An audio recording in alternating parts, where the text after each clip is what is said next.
Yes breaking news మనం బీహార్ లో assembly ఎన్నికల పోలింగ్ కొనసాగుతుంది. ఓటర్లు పోలింగ్ బూత్లకు క్యూ కడుతున్నారు, ఓటు హక్కును వినియోగించుకుంటున్నారు. బీహార్ ప్రజలకు ప్రధాని మోదీ సందేశం ఇచ్చారు. రైట్ ఇదే అంశానికి సంబంధించి మరింత సమాచారం మా ప్రధాని ప్రవీణ్ ఫోన్ లైన్ లో అందిస్తారు. ఎస్ ప్రవీణ్, బీహార్ లో పోలింగ్ ఎలా కొనసాగుతుంది, అలాగే ఓటర్లు హాజరు ఎలా ఉంది, ప్రజలు ఉత్సాహంగా ఓటు వేస్తున్నారా లేక నిరాసక్తంగా ఉన్నారా, దీనిపై రాజకీయవేత్తలు ఏమంటున్నారు, ఏంటి? మనం చూస్తుంటే కనుక బీహార్ అసెంబ్లీ ఎన్నికలకు పోలింగ్ మొత్తం అయితే మొదలైందనే తెలుస్తుంది. మొత్తంగా చూసుకుంటే ఉదయం 7 గంటల నుండే పోలింగ్ మొదలైన నేపథ్యంలో అయితే ఓటు వేసేందుకు అధిక సంఖ్యలో క్యూలు కడుతున్నారని తెలిసింది. ఓటర్లు పోలింగ్ బూత్లకు కూడా చూసి వస్తున్నారు, ఓటు హక్కును వినియోగించుకుంటున్నారు. బీహార్ ప్రజలకు ప్రధాని మోదీ సందేశం కూడా ఇచ్చారు. ప్రతి ఒక్కరూ ఆ ఓటు హక్కును వినియోగించుకోవాలని కూడా పిలుపునిచ్చిన నేపథ్యంలో ఇటు ఆ ఎన్డీఏ కూటమిల క్రీడలో ఓటు కూడా వేస్తున్నారు. ఆర్జేడీ నేత తేజస్విని యాదవ్ ఫ్యామిలీతో కలిసి ఆ ఓటు హక్కును వినియోగించుకున్నారు. ప్రతి ఆ ఓటు బీహార్ భవితను నిర్దేశిస్తుందని ఆర్జేడీ నేత తేజస్విని కూడా అన్నారు. అయితే మొత్తం కోల్కతా చూసుకుంటే అక్కడ కూడా ఓటు హక్కుని వినియోగించుకోవాలంటూ వివిధ పార్టీలకు చెందిన రాజకీయ నాయకులు ఇప్పటికే ప్రజలను కోరారు. 18 జిల్లాలో ఈ యొక్క ఎన్నికలు నిర్వహిస్తున్నారు. 121 అసెంబ్లీ స్థానాలకు ఎన్నికలు జరుగుతున్నాయి. అయితే ఇక ఈ నాటి మొత్తం చూసుకుంటే కనుక 3.75 కోట్ల మంది ఆ ఓటర్లు మొత్తం తొలగా ఈ రోజు ఆ ఓటు హక్కును వినియోగించుకోబోతున్నారు. అయితే మొత్తం తోలుగా దీనికి సంబంధించి 1314 మంది అభ్యర్థులు ఇప్పటికే పోటీలో ఉన్నట్టుగా తెలుస్తుంది. తొలిదశ పోలింగ్ కు 45,341 ఆ పోలింగ్ స్టేషన్లను కూడా ఏర్పాటు చేశారు. దానికి అనుగుణంగానే దాంట్లో మొత్తం కూడా 10.72 లక్షల కొత్త ఓటర్లు కూడా ఈ రోజు ఈసారి మొత్తం యువత కూడా ఎక్కువగా ఓటు హక్కును వినియోగించేందుకు కొత్తగా ఓటర్లు కూడా నమోదు చేస్తున్నారు. అదేవిధంగా తొలి దశ ఎన్నికల్లో చూస్తే కనుక జేడీయూ 57 స్థానాల్లో పోటీ చేస్తుంది, బీజేపీ 48 స్థానాల్లో పోటీ చేస్తుంది, ఎల్జేపీ 14 స్థానాల్లో పోటీ చేస్తుంది. అదేవిధంగా ఆర్ఎంఏ కూడా 2 స్థానాల్లో పోటీ చేస్తున్నాయి.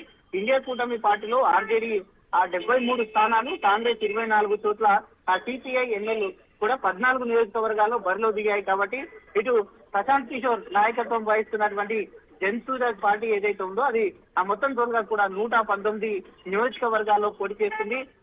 ఇటు ఇండియా కూటమి సీఎం అభ్యర్థి అయినటువంటి తేజస్విని యాదవ్ అయితే రాఘోపూర్ నుంచి పోటీ చేస్తున్నారు. గతంలో 2 సార్లు విజయం సాధించిన తేజస్వి హైట్రిక్ మీద కన్నేసినట్టుగా తెలుస్తుంది. అదేవిధంగా డిప్యూటీ సీఎం సామ్రాట్ చౌదరి కూడా తొలిసారి ఎన్నికల బరిలో దిగబోతున్నట్టుగా తెలుస్తుంది. అక్కడి నుంచి తొలి దశలో ఎవరిపైకి సాధిస్తారని దానిపైన తీవ్రంగా ఆసక్తి అయితే నెలకొంది. మిథిల, ఓసీ, ఆంజే డివిజన్ లో తొలి విడత పోలింగ్ జరుగుతుంది. ఈ ప్రాంతాల్లో 2020 ఎన్నికల్లో ఎన్డీఏ మొత్తం కలుగా కూడా 70 సీట్లు కైవసం చేస్తుంది. ఈసారి 17 నుంచి 19 సీట్లు అదనంగా సాధిస్తామంటూ కూడా ఎన్డీఏ నేతలు చెప్తున్నారు. ఈసారి తమ ఆధిపత్యం సాధిస్తామంటూ కూడా ఇండియా కూటమి విశ్వాసంతో ఉంది. ఇటు ప్రశాంత్ కిషోర్ కూడా ఆయన నేతృత్వంలో జన్సూరజ్ పార్టీ ఎవరి ఓట్లను చీలుతుందనేది ఆసక్తిగా మారింది. ఇటు ఇండియా ఓట్లను చీలుతుందా, ఇటు ఇండియా కూటమి ఓట్లను చీలుస్తుందా అనేది అయితే ఆసక్తిగా ఉంది.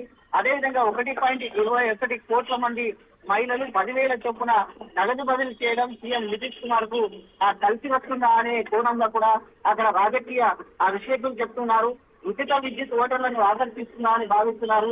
చిరాగ్ పాస్వాన్ మళ్ళీ ఎన్డీఏ పోటీకి చేయడంతో ఎస్టీ ఓటర్లు ఎవరైతే ఉంటారో వాళ్ళందరూ ఎన్డీఏ వైపు మగ్గు చూస్తారా అంటూ కూడా అయితే చర్చలు కొనసాగుతున్నాయి. ఇప్పుడు ఇండియా కూటమిలో అంతర్గత విభేదాల కారణంగా కూడా 10 సీట్లలో ఫలితాలు తమకు అనుకూలంగా రావచ్చంటూ కూడా అధికార పక్షం కూడా అక్కడ భావిస్తుంది. అదేవిధంగా తొలి విడతలో జేడీయూ 57 స్థానాల్లో పోటీ చేస్తుంది.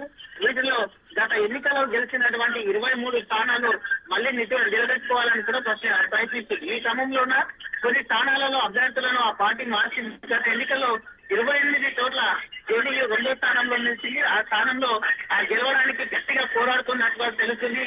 విపక్ష కూటమి ఈసారి సామాజిక సమీకరణాలు ఏవైతే ఉంటాయో ఆ సమీకరణాల పైన ఇంటికో ఉద్యోగం పేరిట అనేక హామీలు ఇచ్చింది. అయితే వికాసశీల్ ఇన్సారీ పార్టీ అధినేత ముఖేష్ సహాని రావడంతో అక్కడ మొత్తంగా ఆ వర్గంలో మొత్తం అయితే ప్రాంతాల లోపల తమ బలం పెరిగిందంటూ కూడా ఇండియా కూటమి భావిస్తుంది. ఇటు ముస్లిం యాదవ్ సమీకరణాల తమకు కలిసి వస్తుందంటూ కూడా అంచనాలు వేస్తుంది.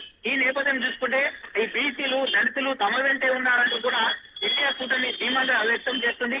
తొలి విడతలో పాట్నా, కాన్పూర్, బాద్సారా, గోపాల్గంజ్, శివాన్ అండ్ మీ యొక్క వైశాలి, దర్భంగా, సమస్తీపూర్, మాదేపుర, సహర్సా ఈ యొక్క మొత్తం కూడా ఎక్కువగా ఎన్నికలు దర్భంగా సమస్యపూర్ పైన ఎన్డీఏ ఆశలు కూడా పెట్టుకున్నట్టుగా తెలుస్తుంది. కాబట్టి ఏది ఏమైనా అయితే ఆ మొత్తంలో కూడా ఇలాగ ఇప్పుడే మొదలైనవి ఆ ఓటింగ్ పర్సెంటేజ్ కూడా గంటకు పెరుగుతూ వస్తున్నట్టు అధికారులు చెప్తున్నటువంటి. Right, thanks for information Praveen.